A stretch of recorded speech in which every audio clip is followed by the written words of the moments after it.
The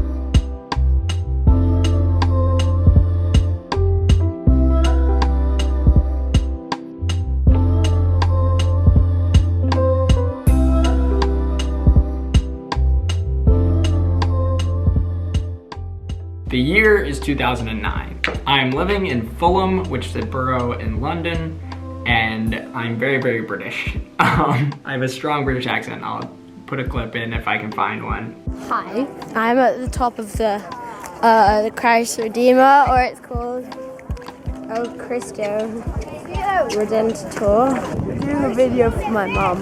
But basically, I was born in London and I'd lived there my whole life. And back then, when it came to athletics, I can't really put my finger on, I think soccer would have been my best sport, but I still wasn't like a A-team player. But in 2009, we had this race. 4 schools came together and just had a mandatory race with every student in the school. And this was really strange because nobody trained for it. The only way we trained was by playing soccer, rugby, or cricket when it was in season. And it was kind of just a pure test of like raw talent. I'm not sure why they did it, but I'm very thankful that they did because I ended up placing really well in that race. I think I came like 7th. Once I had some limited success there, I became hooked on running. I didn't immediately love it, but I loved being decently good at it. I still wasn't the best. If I'm 7th, I'm obviously not the best, but it was a huge step up for me. So I remember we had optional, if we wanted to, we could go to this thing called running club where you ran twice a week. And I remember my mom always dragging me to it, even though I didn't want to go because it was really early in the morning. It was really cold because we're in London and sometimes wet. But I'm really thankful for her for doing that because it helped me improve. And a couple years later, I won the race. And obviously it was a small race. It now seems pretty inconsequential, but I think that's really lit the fire that would continue to burn as we move to America. So I found out we were moving to the US when I was in 6th grade. We were coming back from my final interview at Eton. And basically I was in the backseat of my car. My parents were talking and they didn't think I was paying any attention because I was just staring out the window. And they mentioned that a realtor or a real estate agent had come by the house. I was like, why is there an agent coming by the house? And essentially they just said they were considering moving to America. Nothing was final, but it's where the rest of our family was and they wanted to be close with their parents. But for me, personally, this was devastating. I mean, all my friends, anyone I'd ever known had lived in London. I didn't know anybody in the US. It was a huge change and it was one I wasn't sure I was ready for. But we moved anyway. And the one saving grace I remember is that I would have a chance to actually pursue distance running when I got there. And as I went into my 7th grade, I was lucky enough to start cross country.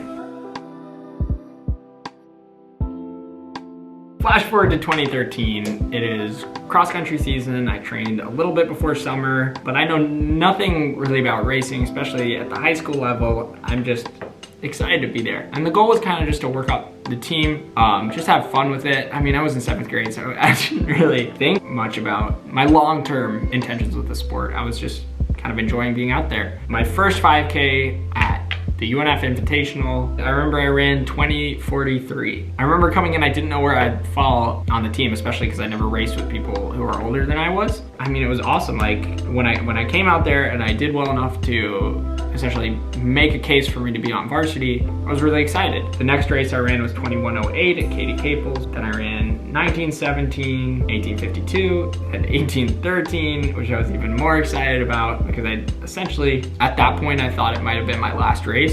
I didn't know what district, regionals, or state was back then. Back then I was prioritizing my club soccer over my cross country, but I remember I ran 18:13 at the JV championships and that was good enough to put me at 6th, I believe, 6th or 7th on the varsity lineup heading into state. And my coaches were gracious enough to give me a second chance even though I hadn't raced districts or regionals, and they let me run a state. And at state I ran 18:12. That was the course from 2 videos ago, all the way back in 7th grade, and came like 133rd, but I was so happy just to be there. And I was just happy that I proved that even though I didn't run districts and regionals, yeah, I deserved a spot. Then disaster struck because I was doubling soccer with cross country, and I never played sports every single day of the week before back in England. So what happened was I developed 3 stress fractures in my right shin, and I was on crutches, told to not put any weight on it for the next 7 weeks. So I missed my soccer season in middle school, and I missed most of track. I ran 11:37 for 3,200 meters, and PR'd with 5:10 in the 1600. And that was really good for me because my goal there was just to make it to middle school state despite all the setbacks that I'd faced. And I ended up 5:10 was the cutoff. Even though I didn't get under it, they still allowed me to go, which was really gracious of them. And that pretty much wraps up 7th grade.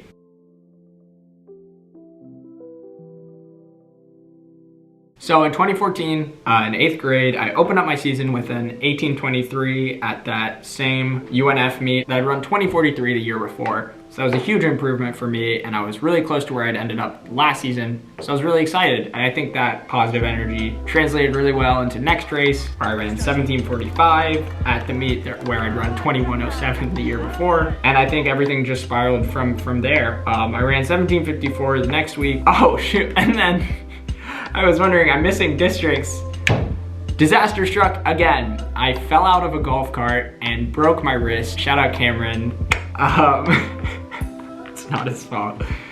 But basically, I had a cast all the way up to my shoulder, and that meant obviously I can't run because I had no mobility there. I thought my season was over and it was going so well already, but we persevered.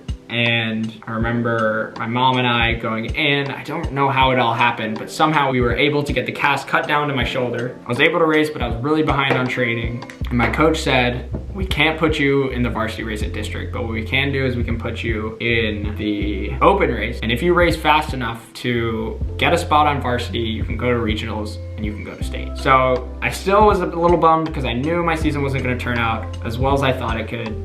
But you have to find an opportunity in everything. So I was just glad that I'd been allowed to run, and I went to districts. At the open race, I remember I just sent it and went as fast as I could because I didn't want to slow down and risk not making the spot on the team. So I made it onto the team by 1 second in 5K. I don't remember exactly what I ran, and it's not logged on mile split. And at this point, my PR was 17:45. I wasn't sure if I was gonna be able to beat that, but I was happy that I was gonna get to run regionals and get a chance to run the state meet again. And so the next meet, regionals runs around. I just went out with the guy who was first on our team, and I held on as long as I could, and I ended up running 17:04, which was just a huge drop of like 41 seconds. The next week, I go to state and I place second on our team. I run 60:51, and yeah, that season went about as perfectly as it possibly could have, and I think it set the stage for me to have a really good track season.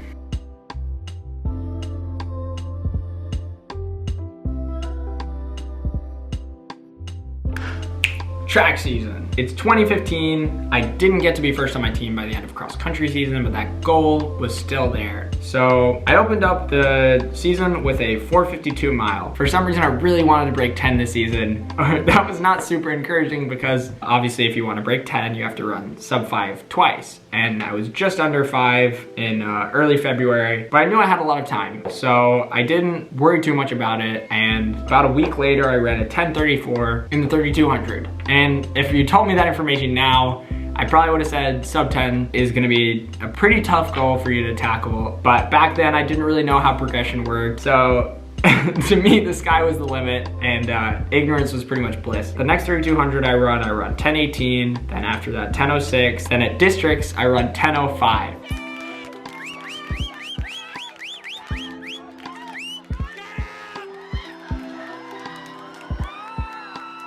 And so I feel like I can really do it. And the next week, about like a week and a half from then, we get to regionals and I run 10 flat, 98.25. And obviously that's agonizing, but I took the 4th place finish, which meant I was the last person going to state. I was the only one going to state from my school, and it was just a huge honor. I was just super excited to just be there as an 8th grader, because I knew at this point I was really starting to understand that distance running was something that I really wanted to pursue. So just making it to state as an 8th grader was huge for me, because it meant that I would get this race experience and be able to carry it with me all the way through senior year. But I still wanted to break 10, and I knew this was gonna be my last opportunity, so I went all out. I remember tons of teammates came to watch, and as an 8th grader who'd moved all the way from England with no friends in the United States, just, you know, running that race and having all those guys having my back was one of the greatest feelings in the world, because, you know, it kind of showed me how far I had come since the move, both in the sport and with having, you know, a whole team of guys who have my back. And I ran 9:56, and that was just enormous for me. And I'd already achieved everything I wanted to, but we had middle school states the next week after main states, and I thought, it's been a great season so far, so let's try and win it. And I came away with the win. It was a really, really close one. That was the beginning of a really big momentum shift for me, where I was like, okay, this is what I want to do. I've had a lot of success with this, and I'm ready to see where this can take me.